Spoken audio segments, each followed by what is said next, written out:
Aristocrats Soccer Podcast, the elite in soccer podcasting, soccer, football, Aristocrats. This is Jake Keegan with David Harris. I'm David Harris.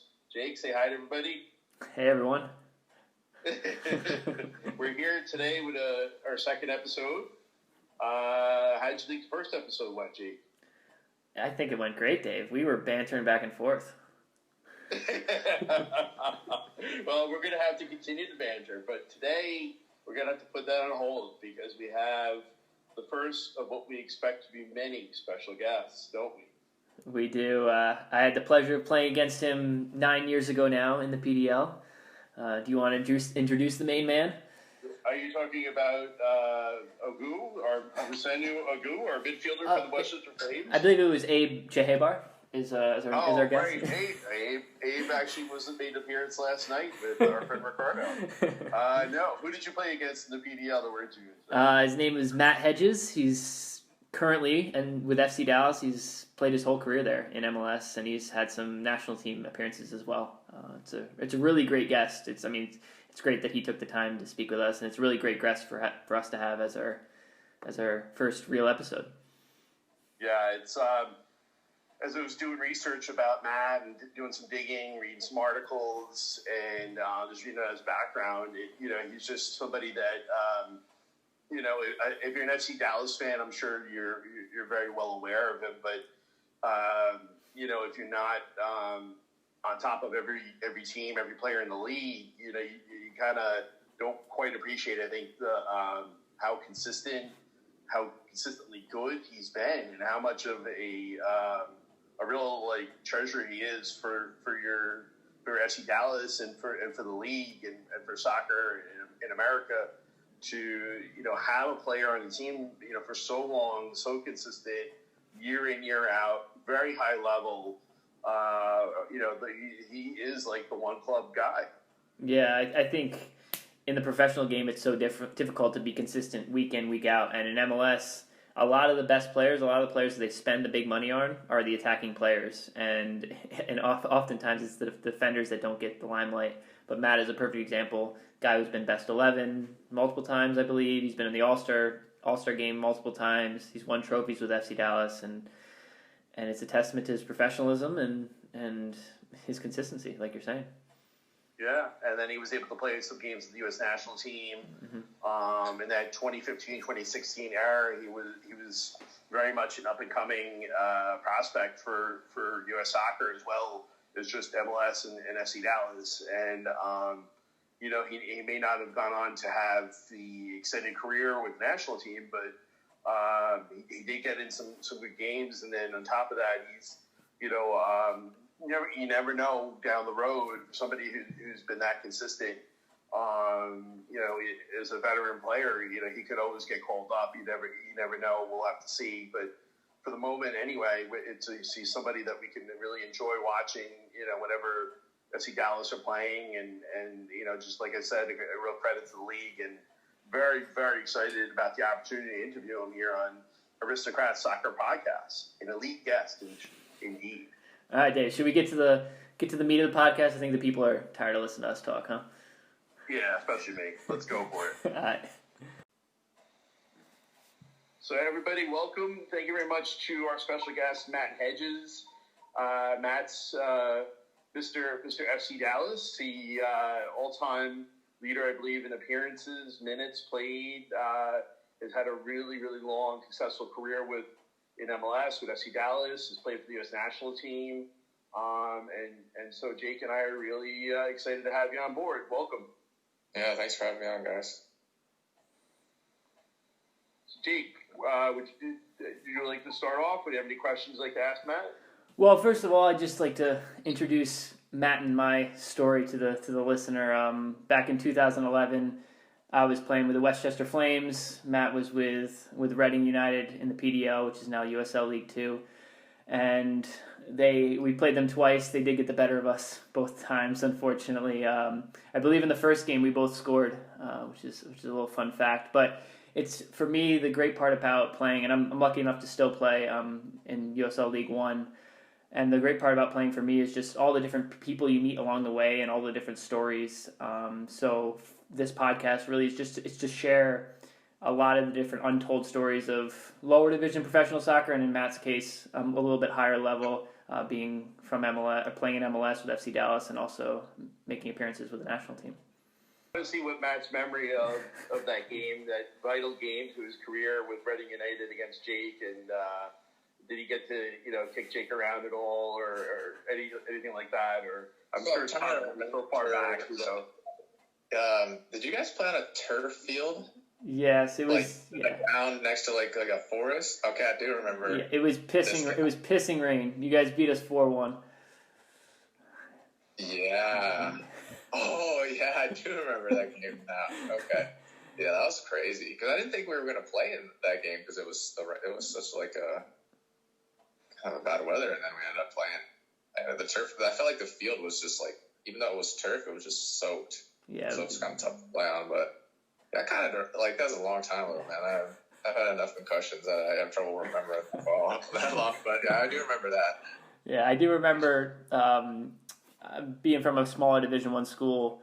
We played against decent center backs, athletes, but you were one of the first center backs that I went up against, and I was like, damn, that's a proper player. Like, and you had to. The different movements that I had to try to make were a little bit more intelligent versus when you go against a big 6'5" college guy. As a smaller striker that I am, you know what he is, but you can kind of sneak in behind and make runs, and you made it a lot more difficult on me. And your side was very good as well. Yeah, thanks, man. Appreciate that. I think it helped that I wasn't tall for a long time, so I played center back as like a 5'9", 5'10". Up until basically my senior year of high school, that was how tall I was. So I was, I didn't have those physical gifts to kind of, like you said, the tall guys are just trying to bully players. So I had to try to see their runs and see what they were doing. And then I had my growth spurt, and that, like, adding that on to the ability to read the game was a big plus. Yeah, still haven't hit mine, unfortunately, but I'm still waiting. I'm holding out hope.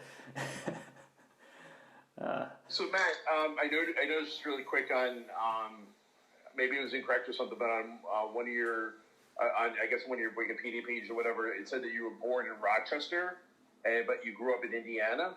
Yeah. So I lived there when you were young. Yeah, I think I lived there for a year. My dad changed jobs, and then we moved to Philadelphia. So I lived in Philadelphia for about 10 years. Okay. And then I think I was 9 or 10 when we moved to Indiana, and then the rest of the way I was in Indiana. Right. And what led you then what led you to Butler University? I didn't have any really other schools recruiting me, honestly. Like, really? That was basically the only one, yeah. Like, maybe a few other not really seriously recruiting me, but the coach at the time, Kelly Findley, was our ODP coach, which I don't even know if ODP is still a thing, honestly, at this point. But, he was the only one who kind of made an offer, and I was, That's really funny. I mean, it's, a player like yourself that's gone on to do so much, and just, it's an interesting, observation on, just sort of the player development and how players are identified or not, Yeah. So what led you then to switch over to North Carolina for that senior year where you won the national championship? Yeah, kind of a lot of things at that point. We had a few good seasons, and been playing for Reading as well, so I had a good relationship with the coach there. And at Butler, the class before me had 10 or 11 seniors, and there was only 2 juniors. And so all those guys graduated, and we had a lot of freshmen coming in, and our coach, Kelly Findley, that I was talking about, he had left. And so we didn't have a coach. We didn't really have a whole lot of players. And I was, at that time, I knew I think I should go play in the MLS. So I wanted to have 1 year to showcase myself maybe at a higher level of college. And basically I was like, well, I need to find a school that was playing in the best leagues against the best players. And North Carolina at the time had a scholarship, had a spot open at center back they needed to fill, and I thought it was a perfect fit. And a couple of the guys at Reading played at North Carolina, so I already knew a bunch of them. Was there what was it like to win that national championship? How does that rank in your career, even look at this point now? Yeah, that's one of the top things. I mean, it was just a fun experience because in college, you always want to win and always be on a good team, and to be able to just kind of go in there and already have friends on the team and just kind of, I mean, honestly, we were really good and we killed almost everybody that we played. I mean, we lost like 1 or 2 games, but it was like, I mean, we were so good. It was so much fun. That's all I can really say about it. It was awesome. I remember watching the final. Was it Ben Spees that scored the winner in the final? Yeah. I remember I was actually in the dining hall at college. I was watching the finals in 2011. But yeah, you guys were a quality side.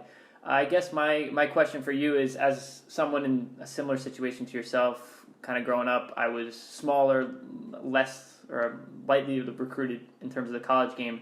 Was there a point where you kind of developed that belief or set a goal for yourself that, yeah, I want to play at the next level, or was it something that you had from a very young age? Are you saying like play in college? At the next level being the professional level. Or while I'm in college, play the next? Yeah. Yeah, so I had, so my freshman year at Butler, I did pretty well and played well, and I was, I still really didn't think that the next level was, I never even really thought about it, honestly. But after my sophomore year, where I again had a really good season, and I was making all conference and stuff, my coaches started telling me that, it's possible, and I went to Reading, and, the coach there said that it's possible, and then, I know my mom really hates this story, but I'm going to tell it anyway. So the spring season after that sophomore year, so we have in Indiana, there's one academy team. It's like, it was called Carmel at the time, but now it's like Indiana Fire, I think. And they trained at where Butler trains. And my coach then, Kelly Finley, and the assistant coach were the coach of that team as well. And then my old club coach, Isang Jacob, before I went to college, was the coach of the younger team. So I would literally, in the spring, we would train in the morning for, like, I don't know what the rules were then, I forget, but like you could weightlift some days and practice some days. Yeah. And so I would do that. Maybe I would go to a class, maybe I wouldn't, but then I would go train with the 16 academy team, and I would go train with the 18 academy team.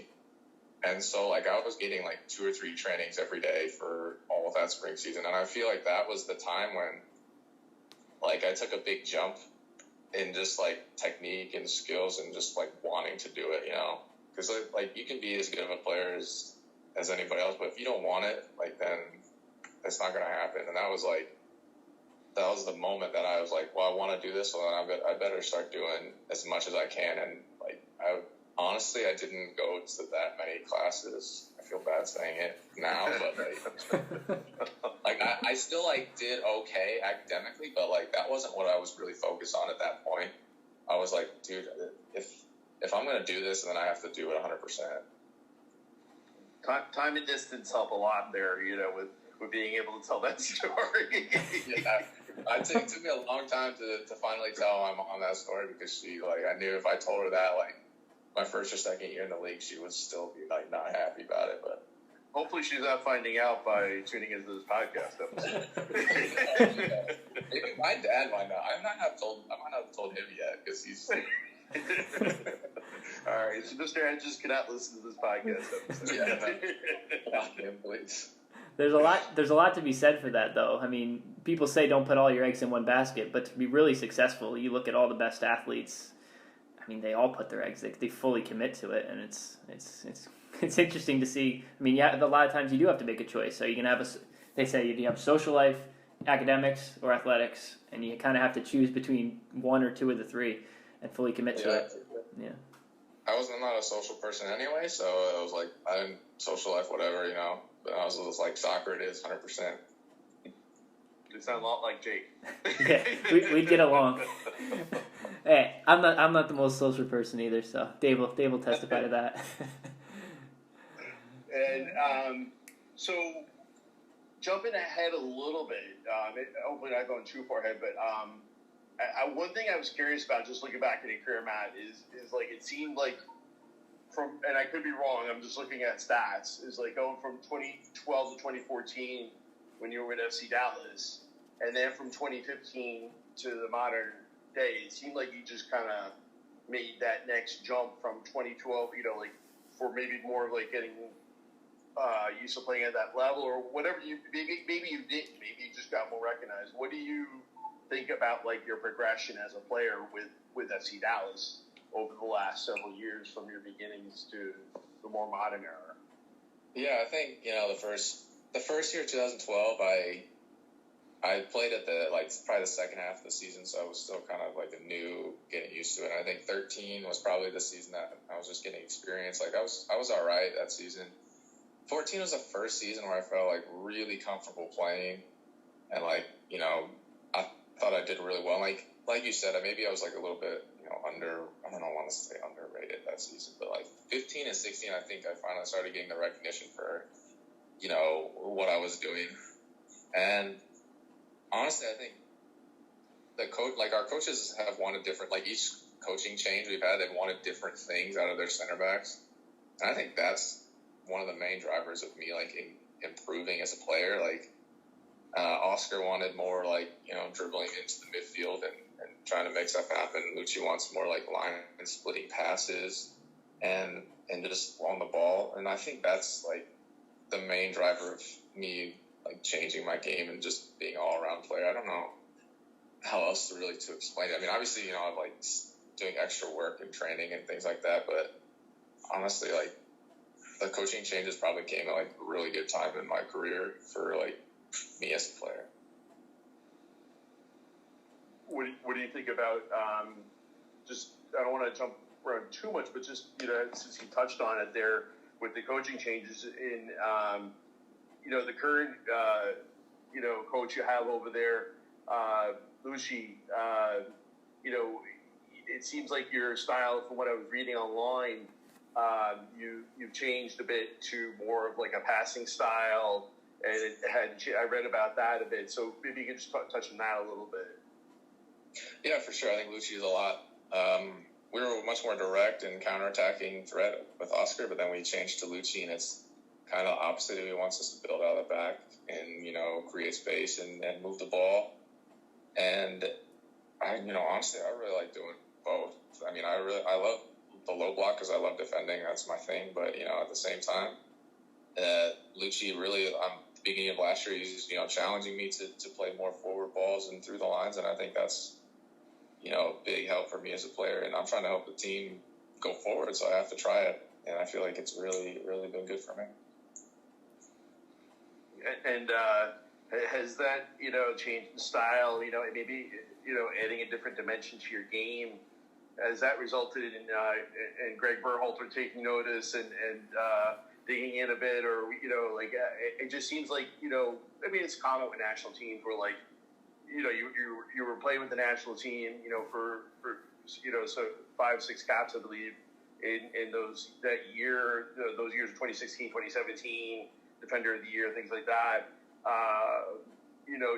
Would that with this change, with this your consistency, would this result in national team maybe getting looked at, maybe get called up for another cap, getting a different style of play, Berhalter, different coach, giving you another opportunity?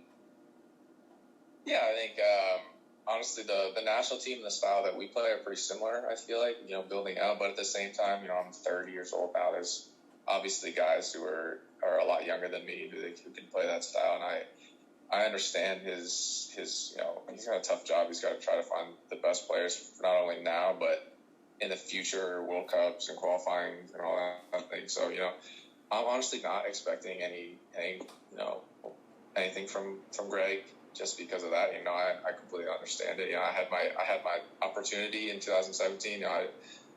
I had some decent performances and some not great performances, but I think my time has come. I think that happened to I didn't. Sorry, what? I said I think that happened to a lot of players after the U.S. failed to qualify. I think just the older generation, which unfortunately you were kind of a part of in a sense, even though you weren't that old at the time. Yeah. They were cast aside because they wanted to bring in the younger generation and give them experience, which they did for that year. What was it, the 2018 season where they went and they played France away in Paris, and they played, I believe it was Germany or the Netherlands, and a lot of these young guys, like the Tyler Adams, the Pulisics of the world, got a lot of experience. And for the future of the national team, like you're saying, I think it was hugely important. It's just a little unfortunate for guys like you who maybe could have made another 10 to 15 caps, maybe make a World Cup squad or something like that. But I think as a coach and of a national team, you didn't really have too much choice in the matter. Yeah, for sure. I totally agree with you there.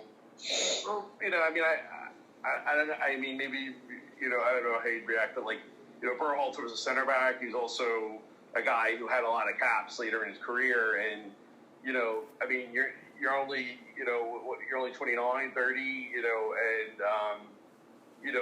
the level of fitness, which is something I think important to touch on, for your career, to date, your fitness, your consistency, lack of injuries, the lifestyle you do lead, off the field where you're always in shape. It's something you touched on in other interviews. I don't think it's something you completely can rule out either. There's something you said for experience, and and Greg, again, being somebody who should be able to note that, especially for a center back. I'm going to be ready, but I was just saying, I totally get what he's got a tough job and he's got to make that hard decision. And if I'm not part of it, then yeah, I get it. Right. So what can you tell us about your consistency? What can you tell us about the regimen that you do, and what is it that you do to stay fit and stay healthy, and your dedication to it?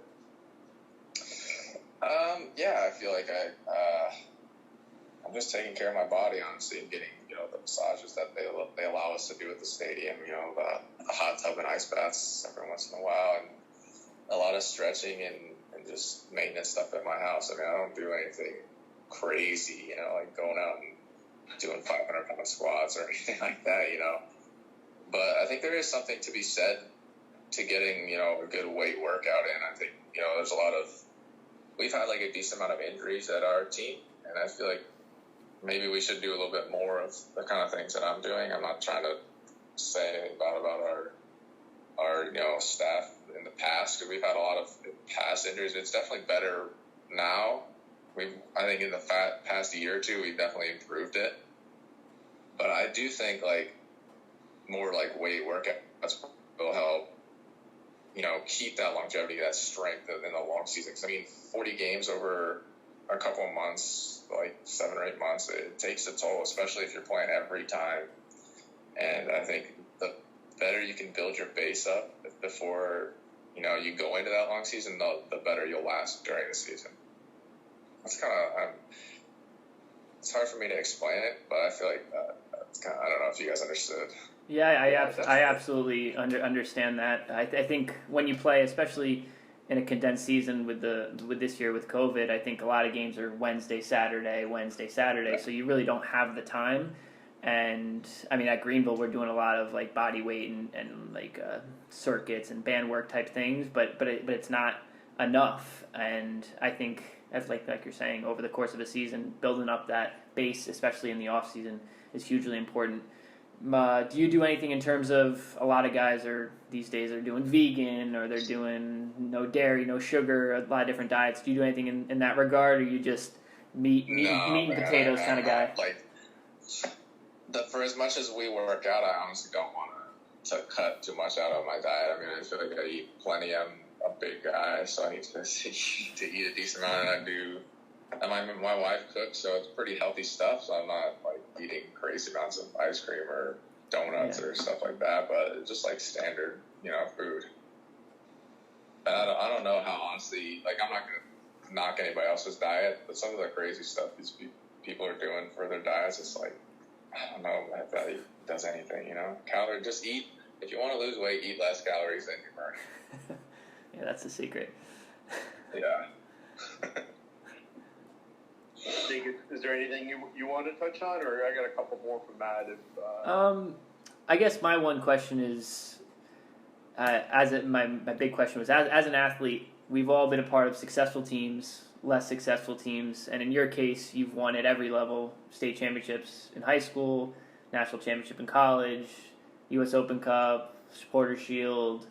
Am I missing something? You won a U.S. Open Cup as well, or what was it? Gold Cup, sorry, with the national team. You won that as well.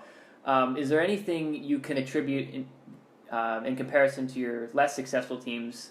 Is there anything that those, maybe the teams that won trophies, the teams that were successful, is there kind of a secret to that success? Or is it just kind of the more talented players versus a less talented team year to year? No, there's definitely a secret to success. And I think it's like a togetherness in an organization. Because, there's always teams that are, like, when I was playing, we didn't always have the most talented team with the most talented players, but we were always one of the most organized and, like, well drilled. We knew what shape we needed to be in it, like, every time. And I feel like that's the way that, even if you're not as good as other teams, that's where you're going to win. I mean, obviously there were times, like in North Carolina, where we had the best player on the field or at every position, like, a lot of the times. But, there was times at our club where we didn't. And I feel like, we were together. We knew what we wanted to do. We knew how we wanted to play. And, there's a lot of teams that aren't like that. They have good players at good positions, but if you don't have 11 players doing the same things at all times, then it's going to be really tough to beat teams. Yeah. Did you find the more successful teams were closer off the field versus the other teams? Or no? Honestly, no. Honestly, like, for me, I don't. Like, obviously, you got to be, like, it's hard to explain, but I don't think that you have to be, like, huge, great buddies off the field to have a successful team on the field. I know a lot of people will disagree with me and think that, you got to be good friends and hanging out with your teammates all the time. But I honestly think if everybody knows that once you step on the field, there's a job to do, and, like, we can be, partners on the field, then that's all that really needs to be said. I don't think you have to, like, go hang out at your left back's house or, like, play video games with anybody on your team. Like, I'm honestly not huge friends with everybody on the team. Like, I just know, and they know that I expect when we're on the field that, we have a job to do. Like, I don't have to be friends. I don't have to be best buddies with every person for them to know that. Yeah, I mean, from my perspective, I totally agree with that as well. I think you've been lucky enough to spend your whole career in one place, but especially in the professional games, guys are bouncing around year to year so much. And yeah, you become friends with guys on the team 100%, but for the most part, you're colleagues and you're friendly colleagues, but one season you're playing with this guy, the next season you're playing with another guy, so it's tough to build those relationships. The people that stay in your life as close are your family and your close friends, and sometimes friends can be soccer related, but a lot of times they're just buddies from back home or whatever the case may be. For sure, yeah. What has it been about SC Dallas and the Dallas area and the community that's kept you there? I just, it's a lot of different things. I mean, I like playing, so I mean, I've been playing every year here, so I just wanted to continue doing that. And honestly, I just like.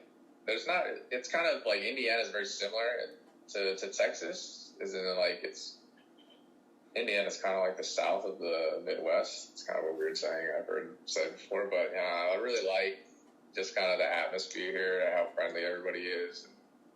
My wife really likes it here, and now we have my son who's just 13 months old now, so he's here. I don't know, it was just kind of a feeling. After a year or two, I was like, I really like being here, playing. We've always had a competitive, good team.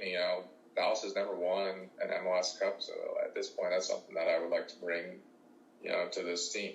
So, how have there been any opportunities potentially over the years where you may have left, whether it would be for another MLS team or possibly even Europe?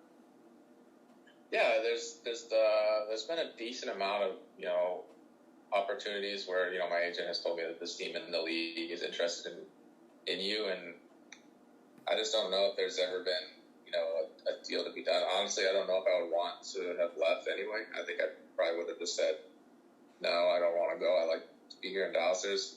been a few European opportunities. They like got one of them got kind of close, but it broke down right at the end just because of the money issue between the clubs.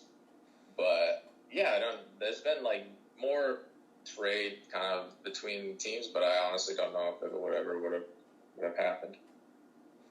Yeah, it just seems like Dallas has been a really good fit for you, and you've obviously been a really, really good fit for the club. And what kind of what have you gotten back maybe in terms from the supporters, from the community, in terms of they must really appreciate the fact of having a really good player like yourself on the team every year consistently. I mean, that's just something, as a supporter of a club, it's rare to have a one club player like yourself who's consistently a really good, solid player, all-star team, things like that. So maybe touch on that a little bit if you can.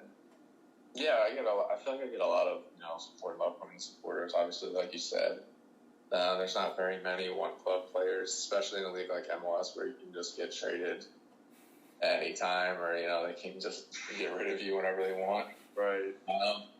But yeah, no, the supporters are great. I mean, especially the supporters groups. We have the Beer Guardians and El Matador and those guys who they're always giving me support. I mean, they just made a huge tifo for me in one of our last games that I thought was really cool. I don't know if you guys have seen it. It was just basically like a giant thing of me. I don't know. I was like walking out. I had no idea what this would be, but it was pretty awesome. But yeah, no, it's over the years, our fans have really given me a lot of love, and I try to show them a lot of love too.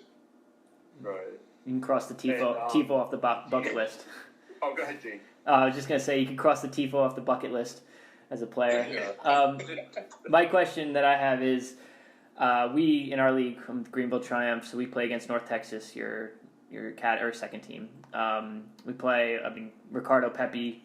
We played them on Friday night. He came down. He was loaned for a game. Obviously, day to day, these guys are training with you every day, and it seems like you guys have an unbelievable academy of great facilities, obviously, and a lovely stadium that we got to play in last year.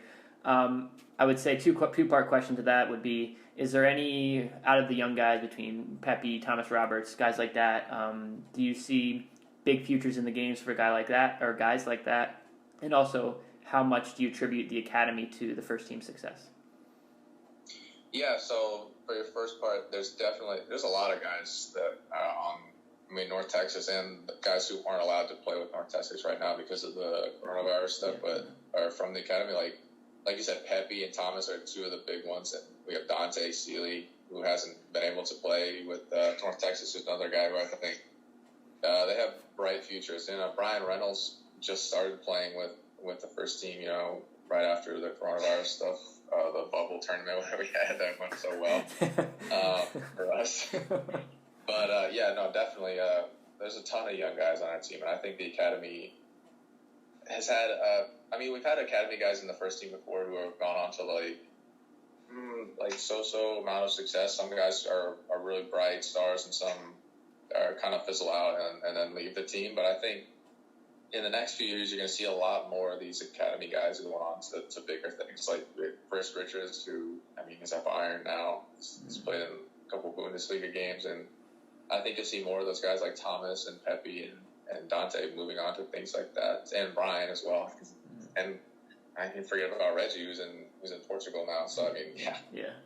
I think it'll be more and more. The success will be more and more predicated on having those academy guys, because they're going to be a huge part of the team. Do you feel like at all that you've missed out on any opportunities by playing MLS or playing FC Dallas for your career, and just exposing yourself to playing Europe? The one thing maybe you do get outside of the box sort of is the CONCACAF Champions League, which you played in a bit as well. Yeah, maybe. I don't regret not moving to Europe or moving teams or anything. I'm pretty happy with how my career has gone right here. Like you said, I played in Champions League. I got to play in some national team games, so I got that experience as well. So I'm not, I'm really happy with how it went. I don't think I missed out on any European things, because who knows how that could have gone. I have been really successful here, like you said before, the most games played ever, most minutes. I don't know if there's a stat that I don't have the most of at this point. Most yellow cards probably. But no, yeah, I'm really happy with Dallas and how my career's gone. I love being here, so I never regret not leaving. Well, you got to play with Ibra in the All-Star game, right? So, can you just maybe touch on a few things like that you have had opportunities with, that perhaps even if you had gone to play in Europe, you wouldn't even have gotten anyway?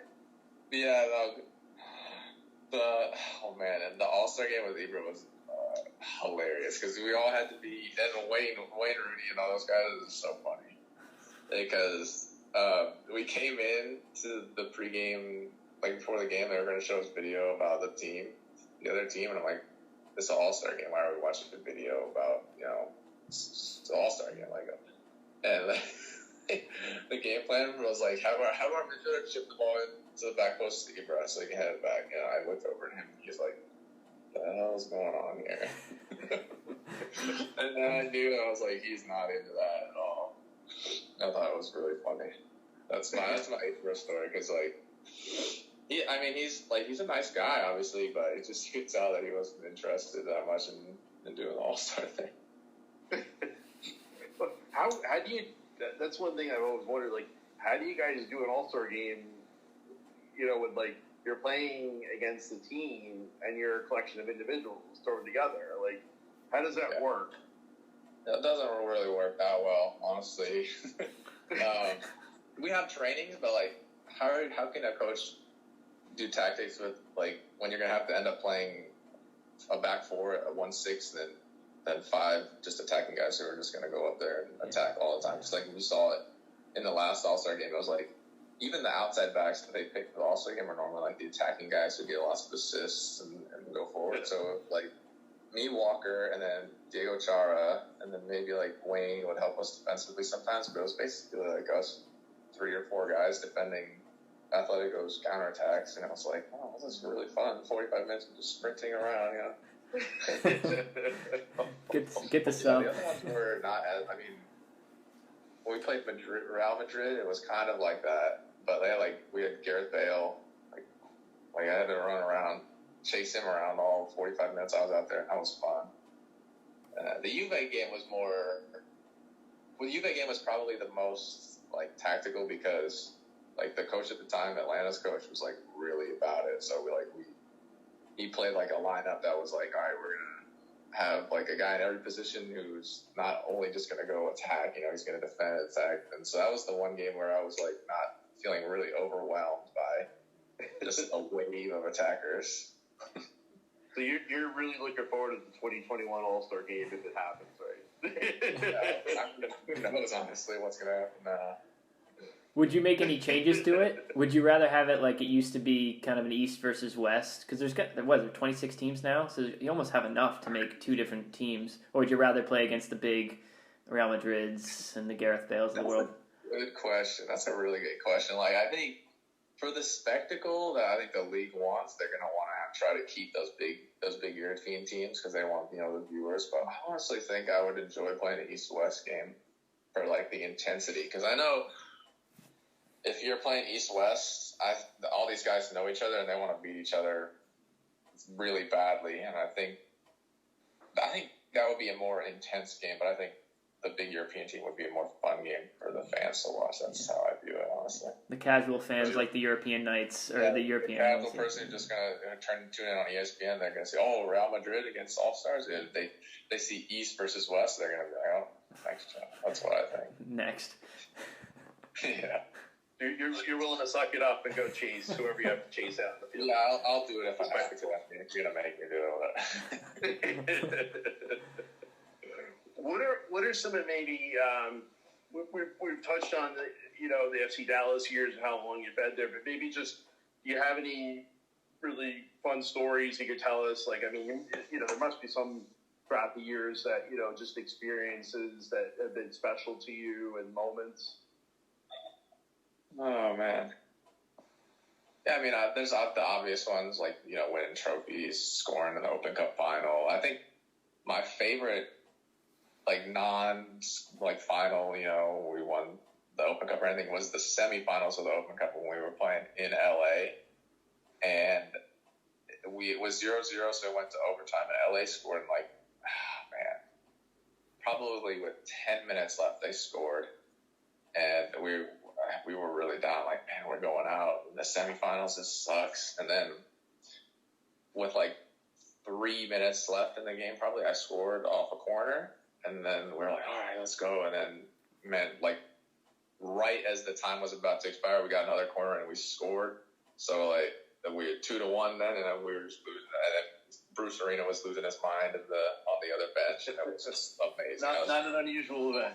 No, but that was one of the coolest things, because you knew, after that, right when that happened, I knew we were going to win the final. I just knew it. Because at that point, we had played well that whole game away at LA Galaxy against the full lineup, and we win that game, and I just knew, you just had that feeling that you were going to win the final no matter what happened, who we had to play against.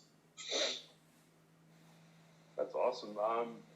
And is there anything else, besides that, maybe something, just a normal run-of-the-mill game, or just something unusual or fun or funny or just memorable happen?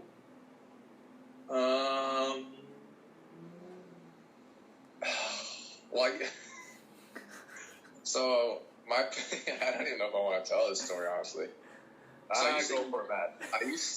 Before I got married or anything like that, I didn't want to cook my pregame meal, so I used to go get chipotle before the game, a couple hours before the game.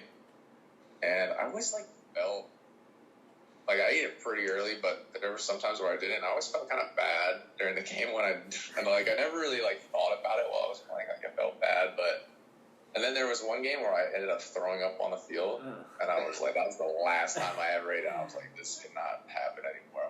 I was so embarrassed because it was I didn't I wasn't sick or anything. I just it just was. Oh my god! I don't even want to. So no Eric Dyer situations for you. No. What? No Eric Dyer situations this week. He had to go run to the toilet or after Chipotle. Or I don't know what he had. Though, for a lot of aspiring players, don't have Chipotle before the game. Yeah. Yeah, don't eat Chipotle before the game. Hey, do you want to be on the podcast? What's up? Can you say hi? Hello. Hey. Can you wait? No. Can you say Dada? No. Who's our new guest? What's his name? This is James. How you doing? Yeah, he loves just staring at screens, so we try to avoid that too much. Oh, there you go. I'm the guy with the COVID beard, and Jake is the guy who played against your dad 10 years ago.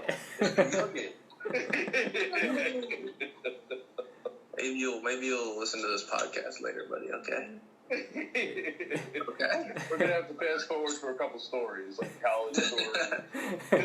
All right. Dada. Oh, there you go, Dada. It's the first kid on the podcast. It's a milestone. It's a milestone for us. us. You're the first kid on the podcast. Yes, special guest.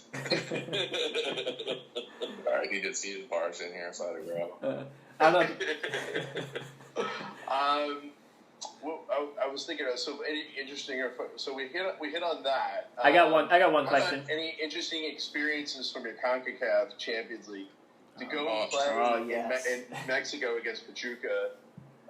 Must have been an interesting experience. Maybe some others that you don't know about. We spent a week there because the altitude was so high. So they were like, "Oh, this was during Oscar where he was extra serious about all that." So we went a week early and trained in just kind of in that area for a week, and I honestly didn't help me at all. I don't think anybody else on the team felt good during that game. It was just 9,000 feet altitude or something like that. So, I mean, you can train there for a week, or you can train there for as much as you want. I still don't think it would have made that big of a difference because we were just dead. We still could have won the game, too. That was the thing. We had good chances and stuff, but it's a totally different experience than, playing in Denver or anything like that. It's just, it was, amplified times 5. Were there any late night guests in your hotel? I mean, you hear the stories with the U.S. national team going playing down in the Azteca. Was there any fire alarms pulled or dodgy food given out or anything like that? No, so actually I was on the bench for one of those games in Azteca when Michael Bradley scored that chip goal from yeah. 40. I was on the bench for that game, and no, it was actually like pretty standard, honestly. Like the hotel was nice, there wasn't really any problems with it. The stadium was great. That was like one of the more normal Central America to Mexico trips that we've had. For CONCACAF Champions League, we went to like El Salvador, or honestly trying to remember where it was, but Nicaragua? it might have been Nicaragua. It might have been. But we had to fly into the airport, and we drove on like this little bus for like 3 or 4 hours to get to where we had to go. And our hotel didn't have Wi-Fi, so there's no internet there the whole time. Wow. And so we get out on the field to warm up, and there are these gigantic moths. They were like the size of your hand, but they were like they weren't flying around. They were either laying on the field or like falling out of the sky and just landing on the field. The lights must have messed them up. So like you're passing the ball in the game, and it's just like bump over these moths laying on the ground, and you're like running and stepping on them and squishing them. Oh, it was just the weirdest thing ever. That's one of the weirdest. Like they would hit you too. They would like fall out, and if you're in the way, like run into you. Oh, it was so weird. That's like, where else did we go? We went at one other place. We went to Panama a few times. That one was pretty normal too. I mean, we were in Panama City, so we didn't have to go anywhere crazy. Yeah, but the Nicaragua one, I think you're right. That one was weird. Because like we had to drive so far too. Like I didn't even know that we could drive 4 or 5 hours away from the airport. It was actually 15 minutes. They just kept doing like circles. Probably. We were like driving and stuff. And I'm like, I'm pretty sure we drove by this place already. It's like that new airline. It's like that new airline. They take you on a 7-hour round trip, and you land back in LA. You start in LA and end in LA. They do circles around. I can see them trying something like that. It's definitely like, having that type of career that you've had here in the U.S. It's led yourself, instead of the European, you have the experiences like you described. Where I still think back to that commercial they had with the national team several years ago, and like the guys are rolling to like the worst locker room like I think I've ever seen, and the fans are like stomping on it like above it, and you can see it, and I've always heard the stories from the players like that came generation before you guys, and like all the stories they had about playing in Central America, and, the qualifying games and how much harder they are than they would seem, whereas because the team wouldn't necessarily do well, if everybody played Brazil in Brazil, U.S. would probably do a lot better, by comparison. But then when you go to these countries and you're playing away, it's a whole different challenge. Yeah, John Harkes is our coach here, and he's telling the stories. That's what made me think of it. I think it must have been Mexico. He said 3 a.m. every night, 3 a.m. fire alarm pull. Everybody's got to go out. They got to go out for an hour, make sure there's nothing going on. And this is back in '90s and '94 World Cup qualifying, so it's a while back, but it's a different world down there. So yeah, I was honestly waiting for something like that to happen when we were there, but like. I don't know if they just had a lot of security or something, but yeah, no, Mexico was the most normal of those trips, which probably makes sense, but a lot has changed over the years. Yeah. So, what are we looking forward to now? Besides obviously all of us looking forward to get out of this pandemic, but if we get back to say normal, let's just focus on the normal world. For a second, and for you, going ahead, you mentioned already with Dallas about winning, bringing the MLS championship home. What are we looking to do over the next few years, and then maybe down the road even beyond that for yourself?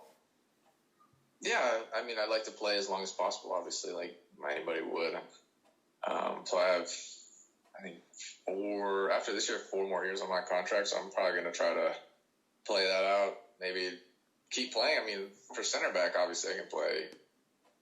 And it depends on what kind of system we want to do, but I can play for a while. And then I'm still deciding whether I want to coach. I think I do want to try to coach I'm not really sure like at what level or at what age kids I'd like to coach, but I think that's where I want to go with it afterwards. At the beginning of my career, I was like, no, I don't want to coach at all. I don't want to do it. But the longer I play and the more I see these young guys come through, the more it makes me kind of want to start doing that. I think that's where I'm headed when I'm done playing.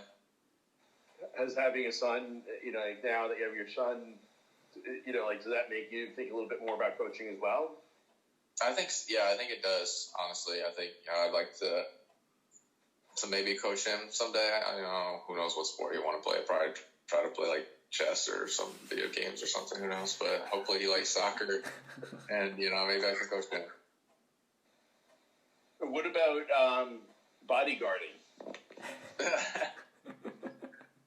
I actually got like more questions than I've ever expected off of that from my Twitter, right?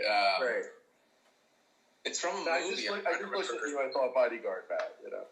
Yeah, it's from a movie. I'm trying to remember what movie it was from when I saw it. I laughed really hard.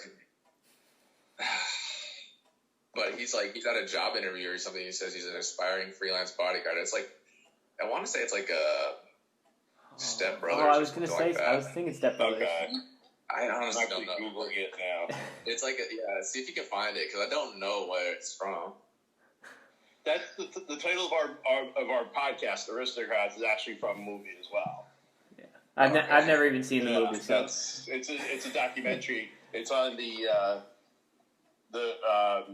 it's like the documentary on Aristocrats on the dirtiest joke comedians tell each other. That's from The Office. That's from The Office. Yeah, I just looked it up too. So why? Okay. Makes sense. If you Google Aristocrats, it's actually a really funny movie. It's a documentary on a joke, and then all the comedians tell the joke in their own way. They're all famous comedians, so that's where we just thought it would sound a little bit different. So I'm gonna check that out. Then I don't. Yeah, you should. It's funny, especially for like a homebody type person, and especially during our pandemic situation. Yeah. It's so. All right, so definitely, coaching and definitely continuing on with FC Dallas. Jake, are you still there with us? Oh yeah, I'm still here. Good to see you, Dave. Okay, cool. I saw something I didn't know. Any other questions for Matt? The one question I would have is, I'm a big jersey guy. So who's in your jersey or they exchange jerseys after games? Who's in your collection? Any good ones? I actually don't. I only really trade jerseys with guys that I know personally. Mm-hmm. Like with my friends, like I'm not a guy who's gonna go to like Zlatan or Wayne or something and be like, hey, let's trade jerseys. So I have a bunch of kind of like people that I'm either friends with or know personally. So I have like let's see, like Ray Gaddis. That is played for Philadelphia. So we played on the same club team for a really long time. Probably for 7 or 8 years, we played on the same club team. Oh, in Indiana. And yeah. What? In Indiana?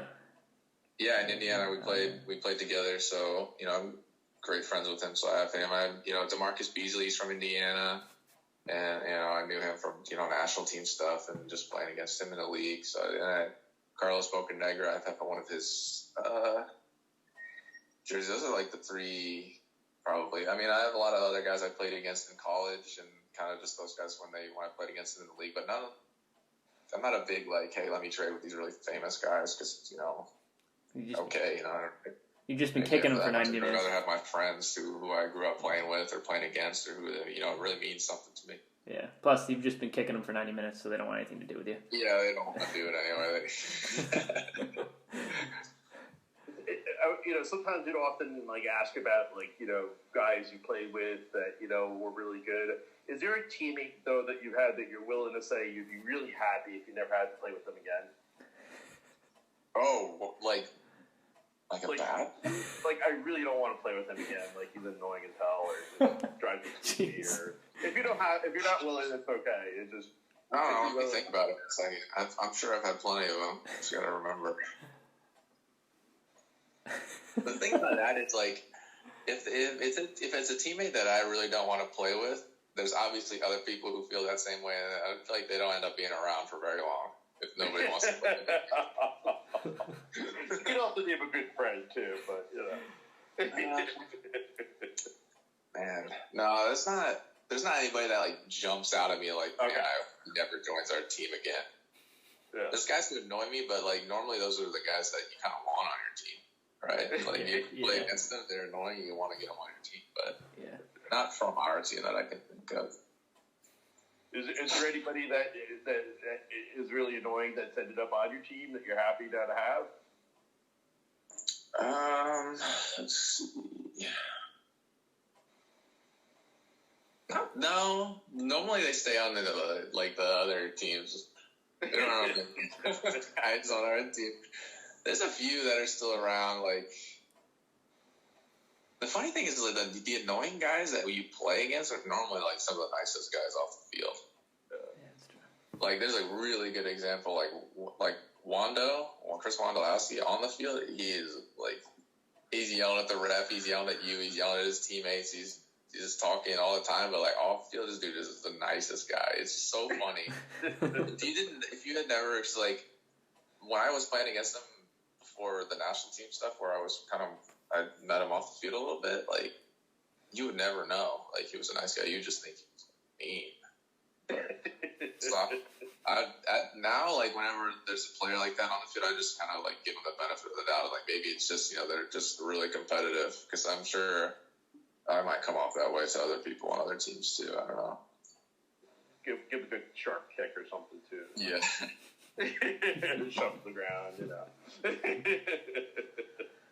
All right, great. Well, thank you so much for spending all this time with us, Jake. Anything else? No, that covers it for me. Thank you so much. Pleasure reuniting with you, I guess we could say. 9 years later? 9 years later, so.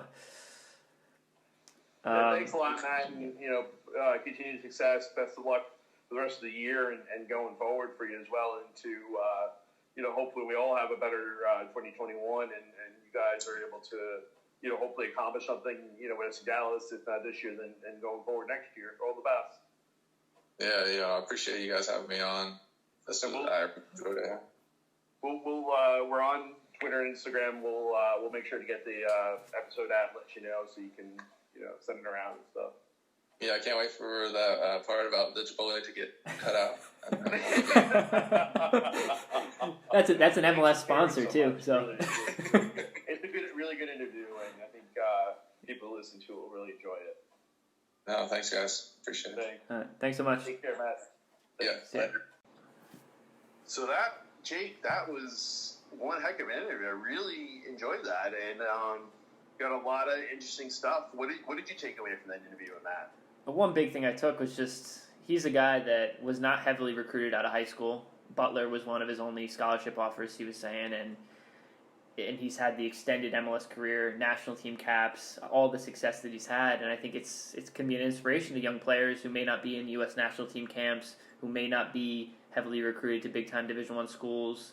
I think everyone develops at their own rate, and Matt is the perfect example of someone who continued to stay professional, continued to work hard. He spoke about he said it was sophomore year at Butler in the spring when he did all that extra training, and I think in this game you have to be willing to put in the work and be persistent and continue to work on your craft, and Matt has done an excellent job with that, and I expect him to keep playing he's 29, 30 now. I expect him to keep playing for 5, 6, 7, 8 more years just because of the level of professionalism that he shows.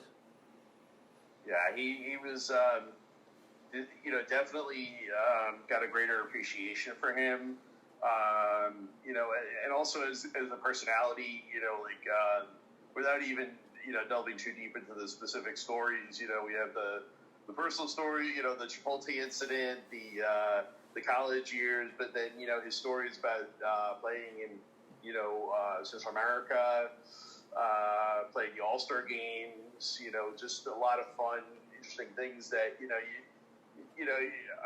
I'd say he's a bit of a soft-spoken, somewhat reserved type guy, and, but there's still actually a lot there, and he's a very fun, nice guy, personable, and, he's definitely somebody, I think the league could market perhaps more, for when they're doing those types of things. It may not seem like it on the surface, but when you dig a little bit, just a tiny bit below that surface, there in Dallas, you have like a real gem. Somebody who's had such a great career already, and still, like you said, has so much more to give. And somebody I'm really looking forward to watching for many years to come. And hopefully we get to see more from Matt. And I think the other thing is also the fact that he's not only just been a one club player, but he's been a career MLS player with opportunity perhaps to have gone to Europe. And perhaps if he really sought it out as well, more opportunities could have come or could come that way. So it says a lot about the league, I think. What are your thoughts? Do you think that he'll sign with Sligo Rovers with Liam Buckley soon, or when his career is winding down? I think we wouldn't have a hard time getting him over there. I think as far as his desire to do that, I don't know. Do you think Liam would like him, though? I'd be very happy to have him, but and I think Matt would probably really enjoy playing in Sligo, but a little issue with the salary that might have small issue something to do with that. And if Liam can sort that out, maybe a good sponsor or something, maybe we can get Matt over there. Yeah, I mean, he was a great guy to speak to, like you were saying, and you could definitely see why he's so liked in the FC Dallas organization, in their dressing room, and has been captain for a number of years for them. It's a great first guest for us. I thoroughly enjoyed it. I know you did as well. Do you have anything else you'd like to say before we close this podcast out? No, I think we're good. I think it was a lot of fun. I'm just looking forward to where this is going to take us. It's rapidly becoming the elite podcast of all podcasts. Yeah. As we are the Aristocrats. We are the Soccer, Aristocrats. Football. Aristocrats. Yes, and we're still working on a closing theme song, but yeah, it's coming along. Maybe a logo, and, maybe all those different things, but. We also we do want to mention that also to follow us online. You can follow us on Twitter at Aristocrats Soc, SOC. Mm-hmm. Limited again to 15 or less characters, so we can go Aristocrat Soccer. But then on Instagram, the more open-ended area there, we can be at Aristocrat Soccer. Exciting. And you can follow us and follow our adventures together in this podcast endeavor, and see who we can get next. Who can we get next, Jake? I think we know. I don't think the viewer knows yet. The viewer's going to have to wait on that. It'll be a surprise. Yes, we're going to have to keep that under wraps for the moment. But great start, and I think we also have more of the banter, more of our story to tell as well. Yeah, we'll get to that later. We'll get to the advocate. Well, we did a little bit of the advocate in episode 1. We'll get a little bit more to the advocate and player maybe down the road somewhere. Sounds good. All right, Jake, thanks so much. I really enjoyed this. Hope you did too. All right. Awesome, Dave. Thanks for listening, everyone. We'll see you next time.